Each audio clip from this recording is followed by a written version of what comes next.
Bangabandhu Sheikh মুজিবুরের edit করা একটি ছবিতে শুধুমাত্র কমেন্ট করেছিলেন তিনি। এ কারণে তাকে ৪ মাস জেল খাটতে হয়েছে এবং তাকে দীর্ঘ ৪ বছর বিশ্ববিদ্যালয়ের কোনো ক্লাস পরীক্ষায় অংশ নিতে দেওয়া হয়নি।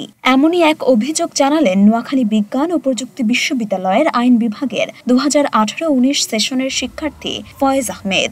অঝরে কাঁদলেনও তিনি। 2020 সালের 14 অক্টোবর মোহাম্মদ মুমিন আদ-দিন নামক একটি আইডি থেকে পাবলিক বিশ্ববিদ্যালয় সংসদ নামক একটি গ্রুপে নবী প্রবীর বঙ্গবন্ধুর মুরালের সঙ্গে ভিপি নূরের এডিট করা ছবি আপলোড করা হয়। সেই পোস্টের সমালোচনা করে তৎকালীন বিশ্ববিদ্যালয় প্রেস ক্লাবের সেক্রেটারি শাহরিয়ার নাসের ফেসবুকে একটি পোস্ট করেন। সেখানে ফয়েজ আহমেদ কমেন্ট করেন, এখানে দুঃসাহসের কিছু তো দেখছি না। এই একটি কমেন্টের কারণে ফয়েজ আহমেদকে সাময়িক বহিষ্কার করা হয়। তাকে 5 দিনের কারণ দর্শনের নোটিশ দিয়ে দীর্ঘ 4 বছর ক্লাস ও পরীক্ষায় অংশগ্রহণ করা থেকে বঞ্চিত করা হয়। সাময়িক বহিষ্কারাদেশ বহাল থাকবে একটা বিষয়কে কেন্দ্র করে, সেটা হচ্ছে আমি নাকি এডিট করছি, ছবি বিকৃতি করছি, তারপরে আমি এরকম কর্মকাণ্ডের সাথে জড়িত, এরকম মিথ্যা প্রমাণ দিয়ে তারা নাকি এটা বহাল রেখেছে সাময়িক বহিষ্কার। ফয়েজের অভিযোগ, তাকে শিবির ট্যাগ দিয়ে মিথ্যা মামলা সাজিয়ে 4 মাস বন্দী করে রাখা হয়। তিনি আরও জানান, বিশ্ববিদ্যালয়ের তৎকালীন প্রক্টর নেওয়াজ মোহাম্মদ বাহাদুর, বিশ্ববিদ্যালয়ের রেজিস্ট্রার মোহাম্মদ জসিমউদ্দিন ও বিভাগীয় প্রধান বাদশাহ মিয়া এই ঘটনার মূল কুশীলব। অপমান সইতে না পেরে অসংখ্যবার আত্মহত্যার চেষ্টা করেছেন বলেও জানান তিনি। আপনাদেরই একজন অংশ ছিলাম আমি। আমাকে এই বিশ্ববিদ্যালয় থেকে অন্যায়ভাবে আমাকে পড়াশোনা করতে দেওয়া হয় নাই। আমার ক্যারিয়ার ধ্বংস করছে, আমাকে দিনের পর দিন কারাগারে রাখা হয়েছে, আমাকে রাতভর নির্যাতন করা হয়েছে থানায়।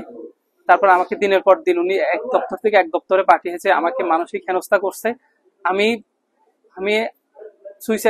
কয়েকবার সুইসাইড অ্যাটেম্প্ট পর্যন্ত করেছি ওনার এইসব আচরণের কারণে। সংবাদ সম্মেলনে ফয়েজ আহমেদের বড় ভাই রাজু আহমেদ বলেন, একটা মিথ্যা ও বানোয়াট বিষয়ে তার ভাইয়ের জীবনটা নষ্ট করে দেয়া হলো।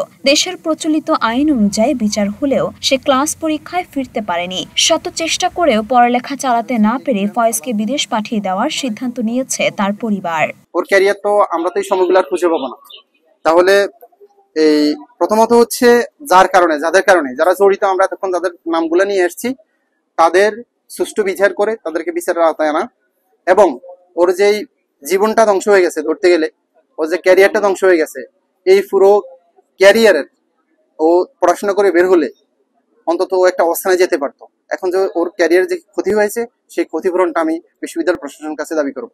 নিজের বিরুদ্ধে আনা সকল অভিযোগ অস্বীকার করেছেন আইন বিভাগের চেয়ারম্যান বাদশাহ মিয়া। তিনি বলেন, বহিষ্কার করা এবং ছাত্রত্ব ফিরিয়ে দেওয়ার বিষয়টি বিশ্ববিদ্যালয়ের শৃঙ্খলা বোর্ড ও একাডেমিক কাউন্সিলের হাতে।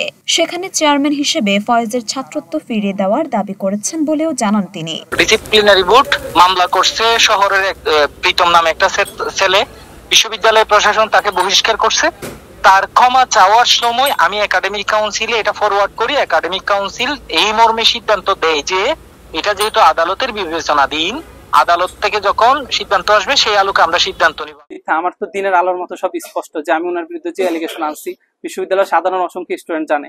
আমার তো ওনার বিরুদ্ধে মিথ্যা কোনো কথা বলার বা মিথ্যা কোনো তথ্য দেওয়ার যুক্তি আসে না। উনি আমাকে 4টা বছর আমাকে পড়াশোনা করতে দেয় না। এখানে উনি আমার বাবাকে পর্যন্ত অপমান করেছে। এখানে আসার পরে আমার ভাই সহ এসেছে অনেকবার। আমি সবার কাছে বিচার দিচ্ছি, সচেতন ছাত্র সমাজ, বৈষম্য বিরোধী ছাত্র আন্দোলন সহ সকল শিক্ষার্থী এবং প্রশাসনের কাছে সবাই এটার বিচার করবেন। ফয়েজের সাথে ঘটে যাওয়া ঘটনায় জড়িতদের শাস্তির দাবি করেছেন তার পরিবার। তারা যদি অন্যায় না করে তারা বাঁচতে পারবে, আর যদি ওরা অন্যায় করে মরিয়ম মিম, ঢাকা পোস্ট। ওদের কথা বলছি যে ওদেরকে যে বাধ্য করেছে।